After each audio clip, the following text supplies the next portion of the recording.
Hi friends, നമ്മൾ വീടിൻ്റെ പുതിയ വീഡിയോയിലേക്ക് എല്ലാവർക്കും സ്വാഗതം.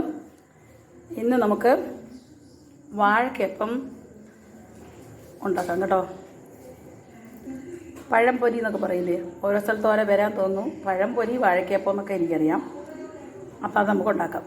അതിന് വേണ്ടിയിട്ട് നമുക്ക് കൂട്ട് തയ്യാറാക്കാനായിട്ട് മൈദ മാവ്, ലേശം ഉപ്പൊടി, ഇച്ചിരി പഞ്ചസാര, കുറച്ച് മഞ്ഞൾപ്പൊടി ഇട്ടിട്ടുണ്ട്. ഇനി കുറച്ച് അരിപ്പൊടിയും കൂടി ഇടാം. അരിപ്പൊടി ഇടുമ്പോൾ എന്താ പറ്റുമെന്ന് വെച്ചാൽ നല്ല ക്രിസ്പി ആയിരിക്കും കേട്ടോ. ഒരുമാതിരി കുഴ കിടക്കണ എനിക്ക് അത്ര ഇഷ്ടമല്ല. അപ്പോൾ കുറച്ച് അരിപ്പൊടിയും കൂടി നമുക്ക് ഇട്ട് കൊടുക്കാം. അരിപ്പൊടിയും കൂടി ഇട്ട് മാവ് സെറ്റാക്കി എടുക്കാം. പഴം നുറുക്കി വെച്ചിട്ടുണ്ട് കണ്ടോ. അപ്പോൾ ഇനി മാവും കൂടി സെറ്റ് ചെയ്താൽ നമുക്ക് ഉണ്ടാക്കാം. അപ്പോൾ നമുക്ക് വാഴക്കപ്പം മുക്കി ഇങ്ങനെ ഇട്ട് കൊടുക്കാം. നല്ല അടിപൊളി വാഴക്കപ്പം വലിയ ഉരുളിയിലായതുകൊണ്ടേ നമുക്ക് വലുതായിട്ട് ഉണ്ടാക്കാൻ പറ്റുമേ.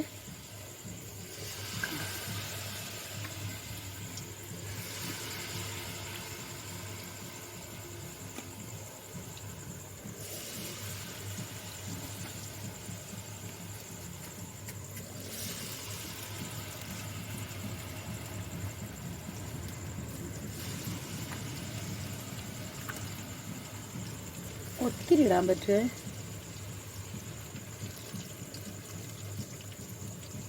രണ്ടും കൂടി ഇടാം.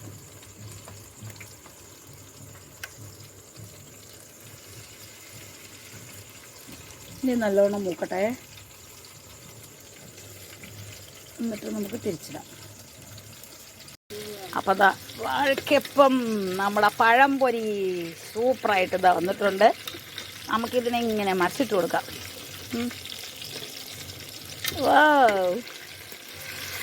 കണ്ടോ, ഇത്രയും വലിയ പാത്രത്തിലൊക്കെ ഉണ്ടാക്കണം കേട്ടോ, എങ്കിലേ നമുക്ക് നല്ല ഇൻട്രസ്റ്റ് ആയിട്ട് ചെയ്യാൻ പറ്റുള്ളൂ.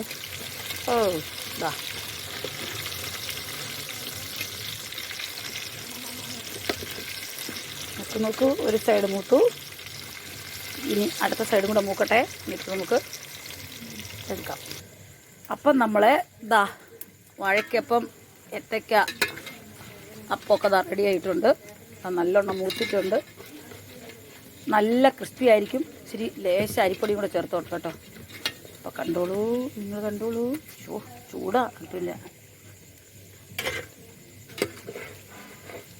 വാവ്, സൂപ്പറായി വാഴക്കപ്പം കേട്ടോ.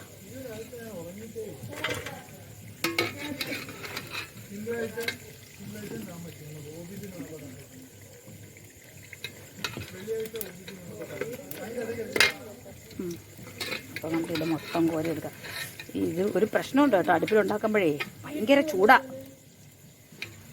നമ്മൾ കൈ പൊള്ളാതെ നോക്കണം. ഇത് പുറത്തായതുകൊണ്ട് പുറത്തോട്ട് വീഴാതിരിക്കാൻ നോക്കണം. ഇവിടുത്തെ മണ്ണിലൊന്നും വീഴാതെ നോക്കണം. ഇത്തിരി പാടുണ്ട്.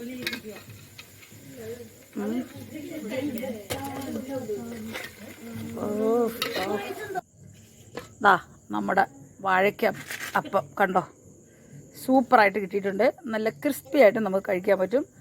Very taste. അടുപ്പിലുണ്ടാക്കി അങ്ങനെ ഒരു ഗുണമുണ്ട് കേട്ടോ. നല്ല അടിപൊളി തീയാണ്, ഗ്യാസ് പോലല്ല. അടുത്ത സെറ്റ് ഇട്ടിട്ടുണ്ട്. ഇതും കൂടി മുപ്പിച്ചെടുത്താൽ നമ്മുടെ ഏത്തയ്ക്ക അപ്പത്തിൻ്റെ പണി ഏതാണ്ട് തരും കേട്ടോ. നല്ല തീയൊക്കെ ഉണ്ട്, നല്ലോണം പെട്ടെന്ന് മൂത്ത് വരും. അപ്പോൾ നമ്മുടെ വാഴയ്ക്ക അപ്പം എല്ലാം റെഡിയായി കഴിഞ്ഞു. നല്ല ക്രിസ്പി ആയിട്ട് നമുക്ക് കഴിക്കാം. ഇനി നിങ്ങളെല്ലാവരും ഇതിൽ നിന്ന് ഓരോന്നും എടുത്തോളൂ. ഇത്ര എനിക്ക് പറയാനേ പറ്റൂ. അപ്പോൾ ഈ വാഴയ്ക്കപ്പം നിങ്ങൾക്ക് എല്ലാവർക്കും ഇഷ്ടപ്പെട്ടെങ്കിൽ എല്ലാവരും ലൈക്ക്, കമൻറ്റ്, ഷെയർ ചെയ്ത് കൊടുക്കുക കേട്ടോ. എല്ലാവരും ഇതുപോലൊക്കെ ഉണ്ടാക്കി കഴിക്കട്ടെ. എല്ലാവരും ഷെയർ ചെയ്ത് കൊടുക്കണം കേട്ടോ. അപ്പോൾ പുതിയൊരു വീഡിയോ വരുന്നവരെ ബായ്.